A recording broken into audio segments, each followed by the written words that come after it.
This week on The Stephen Herreid Show, and here's where Michelle Wolf and mainstream leftist comedy in general are failing. We all know the left can't meme, but it's also just not funny in general. I'm here to explain why. Maybe we will all truly unite on Kanye West. I'm willing to at least stake some money on it, I think. Will Kanye West be the savior of Western civilization? Should Western civilization change its name to Kanye Western civilization? I'm joined by Daily Wire senior editor Emily Zanotti, who says, yes, probably. You're told America's run by evangelicals.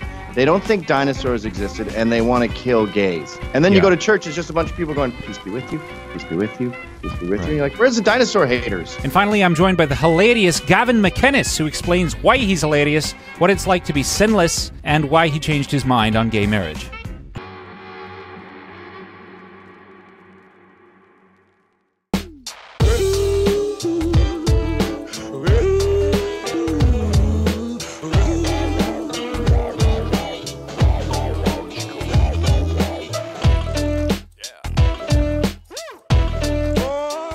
Hello, I'm Stephen Herreid, and this is the Stephen Herreid Show by CatholicVote. So last week, there was the White House Correspondents' Dinner. For weeks, the press had been shaming Trump as divisive for refusing to go to the lousy event, and it apparently went so horribly that the organizers were forced to issue an apology for being so divisive.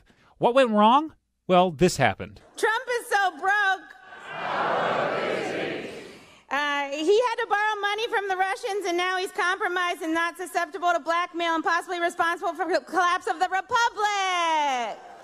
Yay! It's a fun game. Trump is racist, though.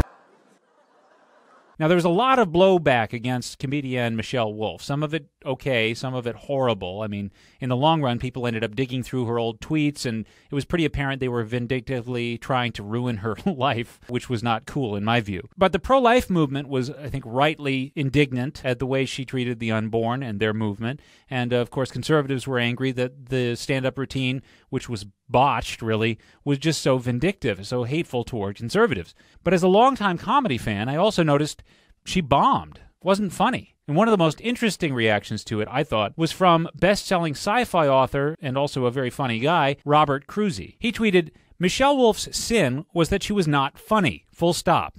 We can analyze why she wasn't funny, mean-spirited, predictable jokes with terrible delivery, but if she had been funny, much could be forgiven. She was not." Rob Cruzy, I accept your challenge. And I'll do you one better. Forget about Michelle Wolf. Leftists in general are getting less and less funny. And here on the Stephen Herreid Show, we're about to find out why. I think it was Mark Twain who once said that a joke is like a frog. If you dissect it, you'll kill it. Don't worry, I'm not going to dissect any jokes. I wouldn't even say that there are rules to comedy, but there is such a thing as human nature, and comedy is all about making humans go, ha! Human nature doesn't change, and whatever rubs it the wrong way isn't funny. Whatever tickles it is. Again, these aren't rules, it's just the reality of it. There aren't rules to comedy, it's just, it's not necessarily... Rule number 1, there has to be some common bond between the comedian and the audience. Rule number 2, even if it's mean comedy, there still has to be some common bond between the comedian and the target of the jeers, except when there isn't. Rule number 3, sometimes mean comedy can be totally unsympathetic to the target, but only when the target is universally condemned. All right, now let's take a look at leftist comedy. Again, rule number 1, you have to have some common bond between the comedian and the audience. Otherwise, you'll make the audience angry, or you'll be playing one side of the audience against the rest of it, trying to start a riot. When Steve Harvey does racial humor to a majority black Southern audience, that's his home turf, he even goes out of his way to acknowledge the white people in the crowd. He lets them in on the joke. Black people handle getting fired different from white folk. Willie, we're gonna have to let you go. Oh, no, the you didn't. Oh, I know. You ain't finna let Willie Turner. Oh, don't nobody let Willie Turner go. Even Richard Pryor, who did really angry racial comedy, did the same thing. Usually when white people come to see me work, they usually take notes or look like they're doing some kind of sociological research. What does that word mean, Martha? Is that really, do they talk like that? But even leaving aside those potentially controversial kinds of comedy, virtually all of comedy is about surprising an audience with new but strangely familiar ways of describing or dealing with experiences that we all have in common. Take Mitch Hedberg. Dogs are forever in the push-up position.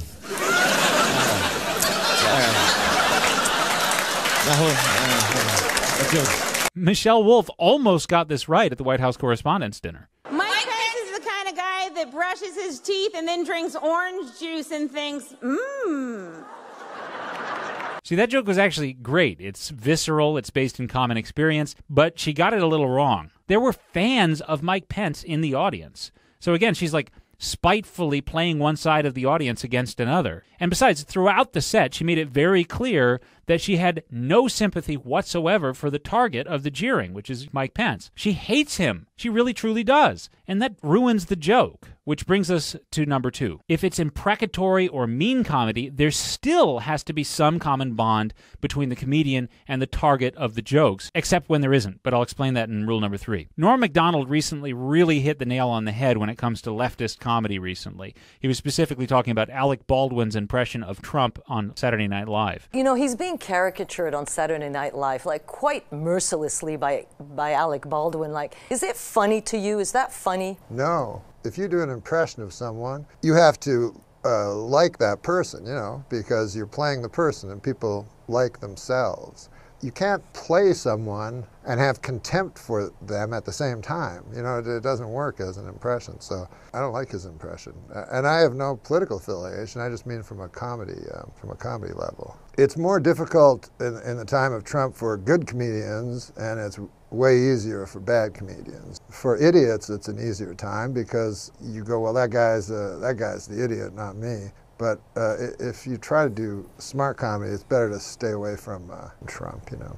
Anyway, some of the best comedy out there is self-deprecating, where the comedian is making fun of a group of people that the comedian belongs to. Seinfeld is a show that points up the foibles of self-interested, persnickety Jews from New York, written and performed by self-interested, persnickety Jews from New York. Portlandia is a show that ridicules kooky upper-middle-class liberals who live in Portland, written and performed by kooky upper-middle-class liberals who live in Portland. Some funny people even go out of their way to do this. Red Letter Media, it's got to be one of the funniest channels on YouTube, is made up of guys who are actually super insightful, talented film reviewers, but they go out of their way to take jabs at themselves and each other as like lazy, uninspired, alcoholic pieces of white trash from the Midwest, which I find relatable as darn. In fact, this is what made the insufferable Stephen Colbert hilarious when he was doing the Colbert Report. He may have been poking fun at conservative Christians, with whom in reality he has nothing in common, but he did so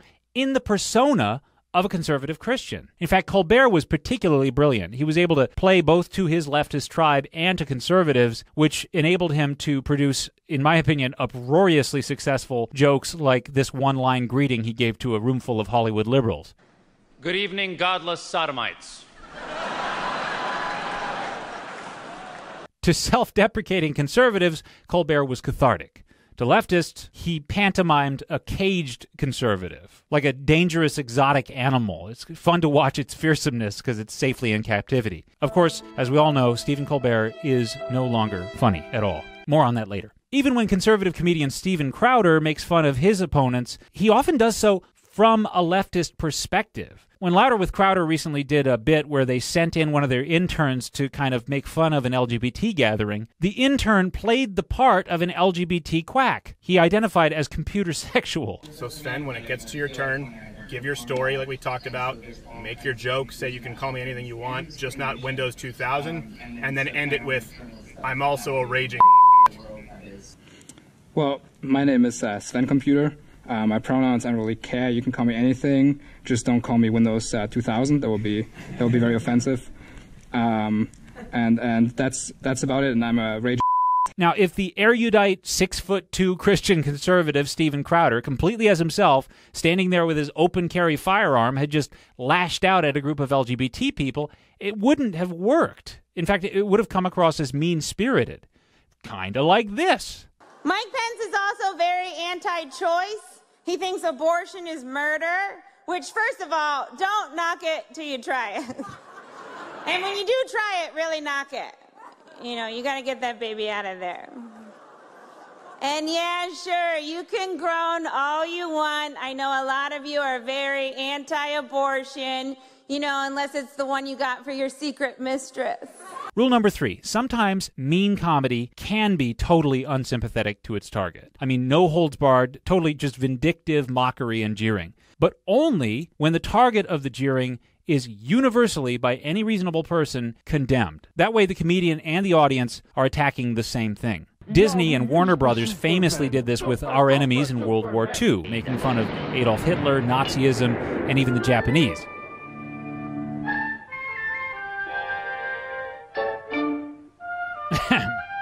As you can see, this is dangerous stuff, and really should be avoided altogether most of the time, but the point is it can be done right. And here's where Michelle Wolf and mainstream leftist comedy in general are failing. Why leftists are getting less and less funny. They are fixated on their political enemies, and they make their political enemies the subject of nearly all of their humor. But, and this is important, their enemies are not universally condemned. Far from it. They're just condemned by a minority of radical leftists and their paid entertainment, leftist comedians. You can't do to Trump what Mel Blanc did to Hitler because he isn't Hitler. You can't mock Mike Pence like a hostile foreign enemy during wartime because he isn't. Only a very delusional, very few people think that. But that's all leftist comedians are doing anymore. Acting like their political enemies are completely universally to be condemned and making sincerely bitter and angry jabs at them because they really and truly think they're evil. Trump's the white guy in your office who has to prove he's not racist by constantly bringing up his one black friend. On Thursday, the nation went through its usual daily ritual, briefly unfurling from the fetal position just long enough to turn on the news and see what our national embarrassment has done to disgrace us. How graphic did you get? I think as graphic as I needed to be. I did not go into the business about people peeing on each other. And he interrupted, started talking about it. You know, do I look like a guy who needs hookers? Yes. Yes, you do. Yeah. Kanye tweeted that he and Trump are both dragon energy. Donald Trump does not have dragon energy, unless you mean dragging his fat ass around the golf course energy.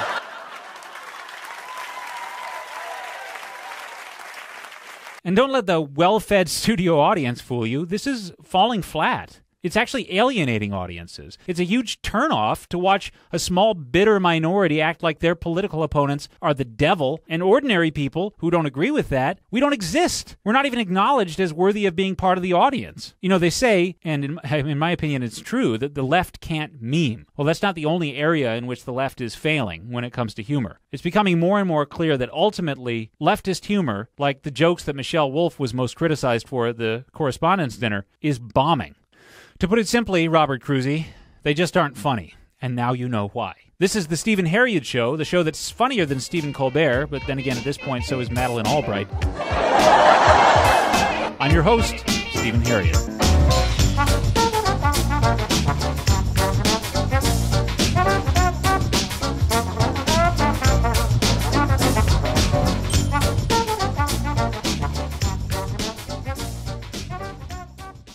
And now I'm joined by senior editor at the Daily Wire, Emily Zanotti, who has some great insights about Kanye West. Didn't you used to date him, Emily? That would have been amazing. Like Kim Kardashian gets Emily Zanotti's sloppy seconds.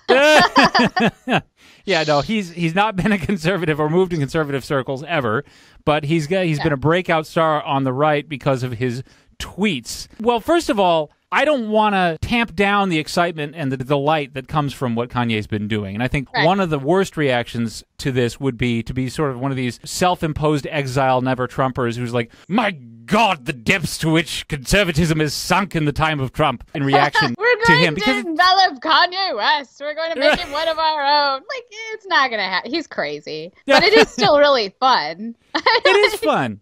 Well, and also, you know, it might influence people in the right direction. What is your gauge on the whole thing? I kind of love it. Like, to me, it's the best thing that's happened on Twitter in like 3 years because I actually feel like I want to be on Twitter for 2 seconds rather than just it's a social media tool to make me want to murder somebody. But it's been really fascinating because he just got back to Twitter, and before he left Twitter in a huff, all of his tweets were always amazing. His tweets have always been like, I would like a marble fireplace, but it must fill up my whole house. Like, they make no sense. Right. And then he comes back onto Twitter and he's like, oh, I'm a hardcore Trump fan now. I'm retweeting Thomas Sowell, talking to Charlie Kirk from Turning Point. And it is sort of shocking to see this guy who is definitely not schooled in the world of politics, but makes an impact, all of a sudden deciding he wants a open and fair discussion about these ideas. Right, and you know what? I think that it would be fair to place him in this sort of new right, as Paul Joseph Watson calls it. What he's doing is he's basically saying, hey, I'm not saying I'm not a liberal, but what I am saying is that if it's going to get so toxic that we are doxing each other and trying to pass laws against saying certain things, then yeah, I guess I'm to the right of that position.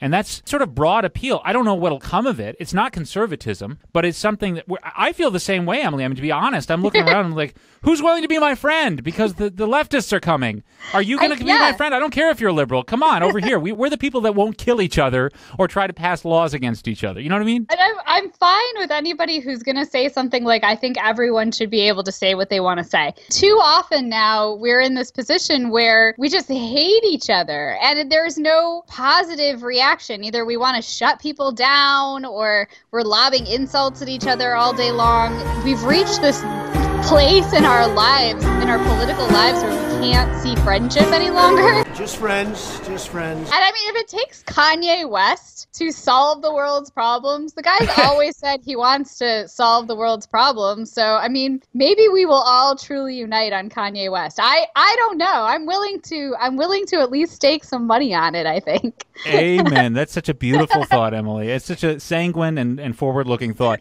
And really, the thing that tipped the whole thing off, the first real tweet that got everyone excited about Kanye, was he just tweeted, I love the way Candace Owens thinks. Right, yeah. And the significant thing was that Candace Owens doesn't belong to the political left, and so it was bridging a gap where he was just saying something nice about someone, and it was very general. It wasn't like, I agree with her on abortion. He didn't say anything about an issue. Yeah. And that was cool to me, and I kind of think that I'd like to see more people do that. And specifically, I actually tweeted, I love the way Tulsi Gabbard thinks, just because she's a Democrat who I like some of her ideas. I think that's a healthy thing to try and do. I'd like to see more people do that. I think it's nice. I think it's good. I mean, it's really funny. The whole thing has been funny to me, not because of the fact that it's Kanye, but because of the fact that the response has been like, we must keep this person under our thumbs. As soon as Kanye started even saying that, which wasn't even an endorsement of what Candace Owens says. He's just like all of a sudden saying, well, I think she thinks an interesting way.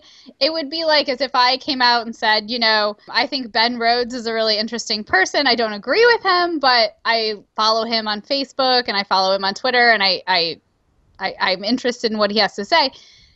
It's almost as if at that point I was grabbed by the arms and thrown back into my little jail cell. Like, they got so scared that Kanye had somehow gone rogue on this particular issue that we had comedians and everything tweeting about how stupid Kanye was, how his music career was over and all this stuff because he dared to say something nice about someone they disagreed with. Like, that tells me more about those people than it does about Kanye. Yeah, and one little added element just as a parting thought. Of course, an element here is race. Yeah. Kanye West is black. He's disagreeing with a mainstream party that for some reason has been able to keep a hold on blacks as a more ethnically predictable voting bloc than you would think possible.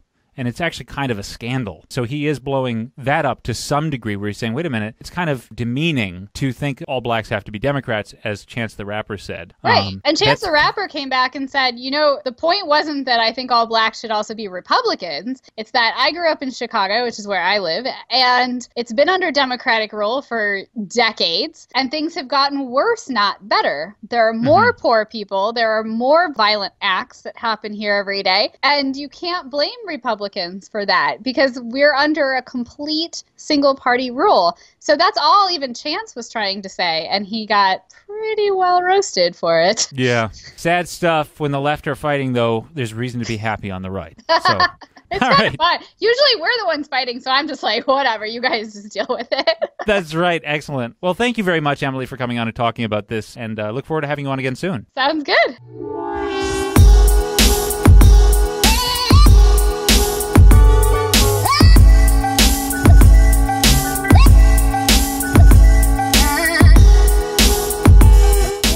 And now the time has come for our weekly political discussion with Catholic Vote Political Director Josh Mercer. How are you, Josh? Hey, great to be with you, Stephen. Well, I hear that in my beautiful home state of Wisconsin, there's been another example of a judicial nominee being basically questioned about gay marriage in Obergefell as a religious test for his acceptability in office. Isn't that right? That's right.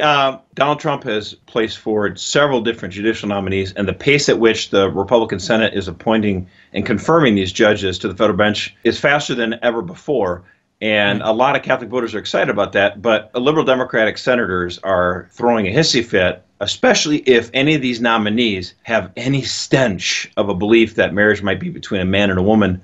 So that's what's going on right now. There's a judicial nominee. His name is Gordon Giampietro, and he's up for a judicial nomination for federal court, basically in Milwaukee, the Eastern District of Wisconsin there. And liberal Democrat Tammy Baldwin, she's a senator from Wisconsin, and she is totally up in arms over this. Human Rights Campaign and a lot of other gay organizations are attacking this nominee, basically because he believes that marriage is between a man and a woman. What's going on right now is Senator Baldwin has issued a refuse to return the blue slip, which sounds kind of crazy, but basically she's blocking this nominee. And what's going to happen now is Republicans on the Judiciary Committee have to determine whether or not they're just going to ignore her attempts to block this nominee and just move forward with the nomination. That's what Catholic Vote's recommending that the Republican senators do on the Judiciary Committee.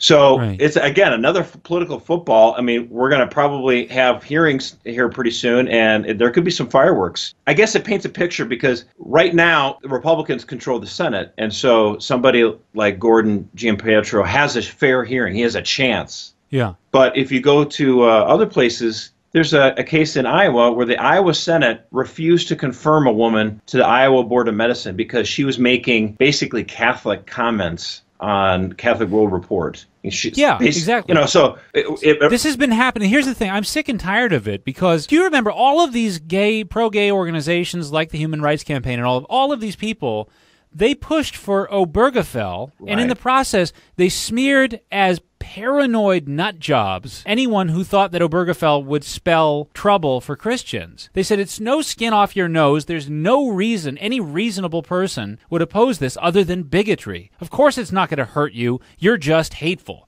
And then ever since then, every time someone runs for office, or since Trump's election, every time someone's nominated for office, this comes up. Are you for Obergefell? It's used as a religion. It's like they're proving the case that we were making and they were dismissing before Obergefell passed. But now that Obergefell's been shoved down our throats by the Supreme Court, ever since then, the law itself amounts to a religious test for public office. And it's being used that way at every opportunity, especially since the election of Donald Trump. It's unmistakable, isn't it? Right, and it's interesting that President Trump is probably the most pro-LGBT Republican ever nominated and president. Yeah. And he hasn't really, it's not like he's a great crusader for marriages between a man and a woman. No one's saying that. But what at least Donald Trump is saying, I am not going to be prejudiced against people who believe that marriage is between a man and a woman. I'm not going, if this guy's really qualified to serve on the bench, I'll nominate him. And this guy looks like he'd be great to serve on the federal bench there in Wisconsin. So here's my guy. I'd like to nominate him. He's not using it in any way to be discriminatory.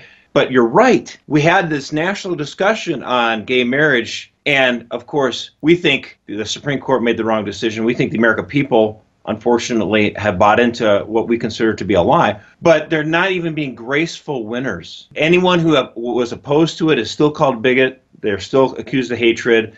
It's used as a scarlet letter on your resume. Like, wait a minute, way back then, you said that marriage was between a man and a woman. Is that your private religious belief, or are you going to try to actually do something about it? If I were totally agnostic on the issue or a libertarian on the issue of gay marriage, I would still be inclined, I would hope, to be against its use as a bully stick against against dissenters. And the fact that it's got massive approval rating with the American people would worry me even more, because I'd be like, okay, so the mob is for it. And in addition to that, the powerful are for it, and they're for using it against dissenters. That would concern me even just from a libertarian perspective if I were agnostic on the question of gay marriage. Certainly anyone who believes in freedom of thought should say, well, look, just because somebody had an opinion that was basically universally accepted for generations in this country, and they still hold on to it, what's the problem with them believing in it? But Christians who are in favor of maintaining marriage as a man and woman, one of the things that we said was, look, they keep talking about gay rights and gay marriage as if it's a shield. We just want the same legal protection as everybody else. But in fact, it's a sword. It's being used to attack. All right. Thank you, Josh. Now, the other thing that we want to mention is that Josh is the editor of The Loop, which you can find at CatholicVote.org/loop. It'll keep you in the loop on all of these things. It comes out every day. It helps you pray and act more knowledgeably on the issues of the day. So do keep in the loop by going to CatholicVote.org/loop and keeping up to date.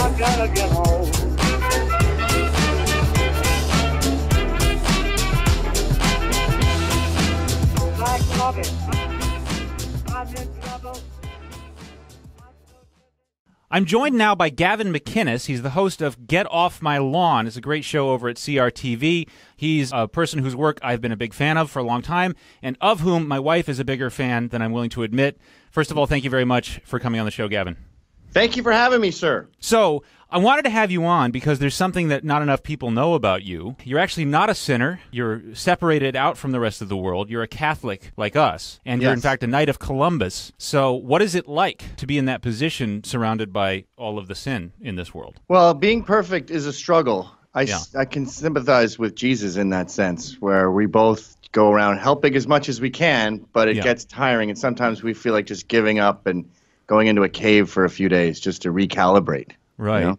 Do you think there's a crucifixion in your future? That is a common thread with mental illness, right? That they think they're Jesus. I think there's a lot of them in Israel wandering around with big beards. So I'm glad that you have a beard but don't feel that way. I do not feel that way, no. I'm still very impressed by the guy. I grew up an atheist. My parents are fervent atheists, so we kind of have a reverse Thanksgiving where I'm constantly getting hammered from the old man for taking my kids to church. That's bloody child abuse. So it is.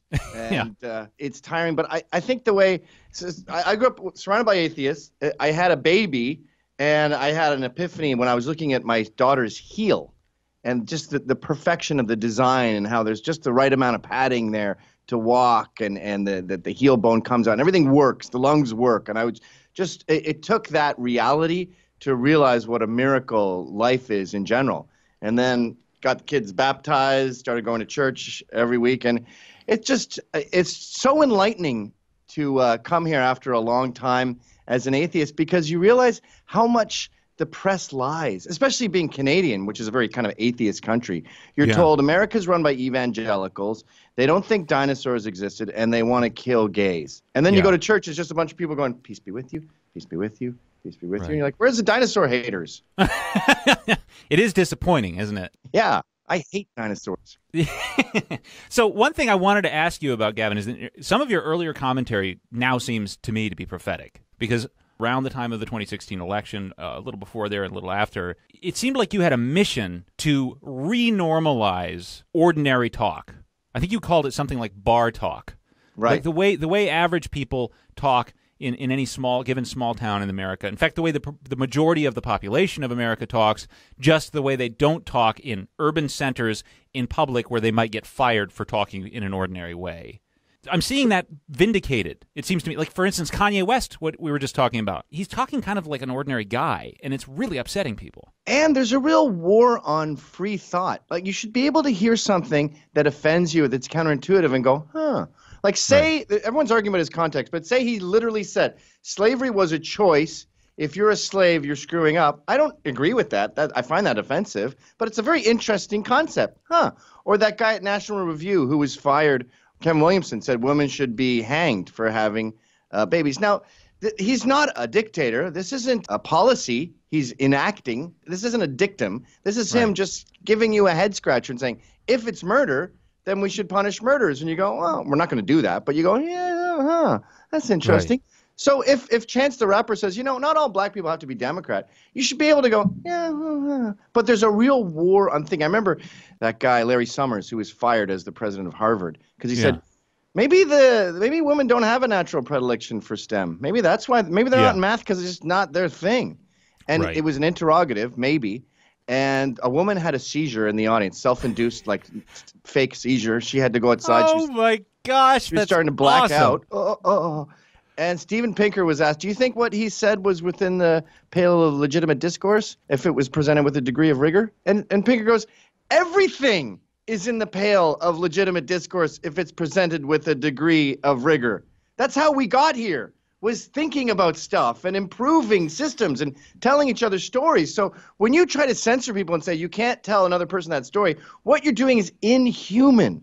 Well, also, it means that your ideas suck and can't compete. Yes. I think that's really, ultimately, that's the insecurity underlying a lot of this. From the left, they know that their ideas are completely without foundation. We're begging them to come on our shows. We're begging them to talk. We try to talk to them at rallies, and they go, honk, and have a honker that they put in your face, honk, or they just yell, shut up, Nazi, or something, and you realize you don't have the courage of your convictions. No. Well, you can't blame them because their ideas really, truly do suck. I would hate to be in charge of PR for any kind of leftist movement ideas right now. How about the backbone of their entire ethos? It is, we can't let this guy say this thing because it sounds right-wing, and right-wing is kind of like a Nazi thing. And if we let people say things that we think are kind of Nazi-ish, then a new Nazi army will begin in the streets, and they will all rally together. I'm still not done, by the way. They will all rally together, just like the American Revolution, and start these Nazi militias all over the country. Then this unified new Nazi militia will then start ethnic cleansing of trans, Jewish, black, just giant concentration camps all over the country. We can't let that happen, so let's pepper spray this conservative. You go, that's ridiculous, yeah. That theory is as insane as saying we can't have men running around in short shorts because they look too sexy, and it's going to start a whole gay army, and the next thing you know, the whole country's going to be gay. So no short shorts in America. Well, I mean, that's the thing, and I was just talking about this. My monologue this week was on comedy and how the left is no longer funny. And it's true. I mean, Jerry Seinfeld, who's definitely, a New York liberal Jew, has come completely around and said, weird. For some reason, it's my political tribe that has now taken over as the censorious Catholics from the 1940s and 50s. We're the ones that are going after free speech. We're the ones that shut people down, and he's kind of lamenting that. And he's kind of a misanthrope in the first place, so he isn't afraid to say it, which is really delightful. Well, he can also afford it. Yeah. My gosh, if I had his money, the things I would say, Gavin. No, but it's true that there's this total reversal. It's funny to me. It's actually hysterical because you remember about 10, 15 years ago, you had a lot of stand-up comics. They were good at it because what they did is they did all of their comedy sort of from an assumed leftist perspective, but they didn't really get mean about it or go out of their way or get too nasty. And they were the cool kids. Jon Stewart was the cool kid, and there was some poll that said that most young people, or an incredible number of young people, got their news from Jon Stewart. Now, we found out that Jon Stewart was literally going to Barack Obama, who's like a gray suit-wearing, Midwestern toady academic, taking orders from him, the president, and then, propagating the ideas from the White House. It's just completely cold.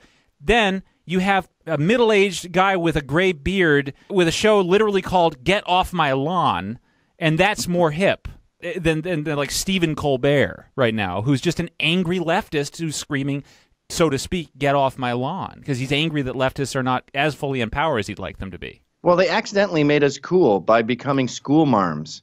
And when you tell young people what they can't listen to this music, they can't say this, they can't offend anyone, they need to discuss pronouns and make sure everything is safe. Kids don't like that. Kids are rebellious by nature, and that's why for the first time, I think since Reagan, we have almost a third of young people identifying as non-liberal. It's up to 30% now, and it's climbing fast because we can relax. We talk to each other in public the way we talk in private, and that's very cathartic. That's fun. I've always said that about Ann Coulter, by the way. People say, how much of what she says is just to offend people? And I go, she talks the way we all talk. She's just relaxed about it. She doesn't care if you try to fire her because she'll just write a book. Right. No, okay, yeah, that's right. I want to go into one last. Here's a hardball, because with this new movement that's happening under Trump, in the Trump era, he's not necessarily the center of it, but it's not exactly conservatism, because it does include elements of liberalism. It has things like distrust of the CIA, sort of distrust. The same people who hated Nixon, and a lot of the people who liked Nixon were conservatives. And now, so you have this more sort of libertarian-leaning, suspicious, all these different elements put together in this new, what Paul Joseph Watson calls the new right, right? Yeah. And it can go wrong if you're totally populist and you allow the people to make decisions. In my opinion, for instance, we got gay marriage wrong as a nation, even though it's got high approval ratings. So what do you do? I mean, like, are there any brakes on this machine? You see what I mean? The left tricked us with gay marriage. They tricked me. I was for it, and I thought it was just about two people who want to get married, and I thought straights aren't very good at being married. Let's let someone else give it a whirl. At least they're trying to normalize themselves and assimilate. But it turns out it was just trying to de-justify Catholicism and Christianity in general. Wow. And we got duped by liars, by propagandists. But I don't really adhere to conservatism in many ways. Right. I'm a punk rocker. I'm an anarchist. I want minimal government. I don't care Wait, who's so gay. you're not pro-gay marriage anymore? No. Gay marriage was a trick. It's a tool to tell people to bake cakes. Laws are based on morality. Yeah. So if it's illegal for a Catholic to refuse a ceremony, you are saying Catholicism is immoral. And that was really the goal of gay marriage, to discredit Christianity. Yeah, it was vindictive. That's what I remember talking when I was working with students at the time around Obergefell. And they'd be like, I'm libertarian, so I'm pro-gay marriage. And I'm like, oh, you're so pro-freedom that you're for this top-down political movement that aims to imprison anyone that dissents against it. That's really cool. How pro-liberty of you. I didn't see, I mean, like, that really bothered me. But well, you know that couple upstate that they refused to have a lesbian marriage in their living room because they're Christian. The lesbians found them. It's always lesbians for some reason. They found them and said, you're going to have our marriage. They said, no, it's in our actual living room, so that goes against our religion. The state fined them $13,000.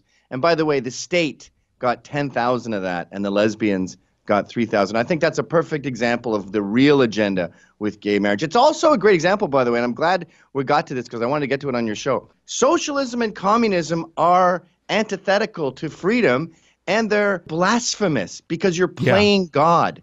When you tell people how they can live, what they can do, you are playing God, and that always goes bad.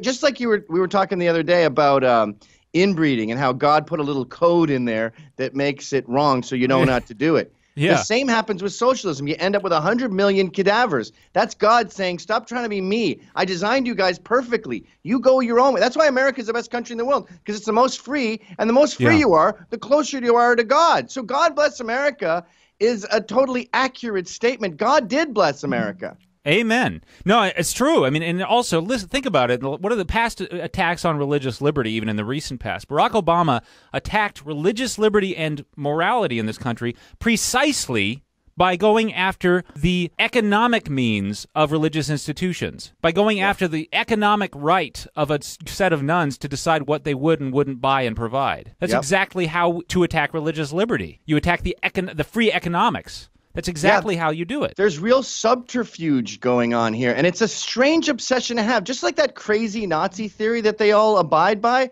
The whole about concept, Richard Spencer and his 13 friends. The whole concept of wanting to destroy the patriarchy and smash capitalism and tear down the West, to disassemble it, this globalist compulsion doesn't have a plan B. They want to tear down our structure, our traditions, and replace it with, I don't know, just like the trans thing. You go, okay, so what's the deal now? There's 3 genders? No, there's like a bunch. I don't know. Well, I need to follow this. Well, just practice. It takes a while. It's kind of fluid. It changes, and you realize you have no idea what you're doing, do you? Yeah, they have no consistency. By the way, I do have a solution I proposed, and they won't take it, by the way. When it comes to the patriarchy, I say, well, if you're for equality, we could subjugate women just like half of them, just 50. And they won't take the deal. I don't know why. We had a matriarchy. It was called paganism, and it was nothing but sacrifice virgins and sacrifice babies. I don't want to go back to those pagan days. Women don't fare well under women. All right. Politically incorrect. I'm sorry. But anyway, thank you very much, Gavin, for coming on the show. I hope you come on again soon. I want to pick your brain some more for sure. Yeah, let's do it. Let's become regs on each other's shows. I think that's called friends. Deal. You got it. Talk to you soon, Gavin. Cheers. Well, that's it for this week. This has been the Stephen Herreid Show by Catholic Vote, the only highly rated show that's not overrated. I'm your host, Stephen Herreid. See you next week. What you got on your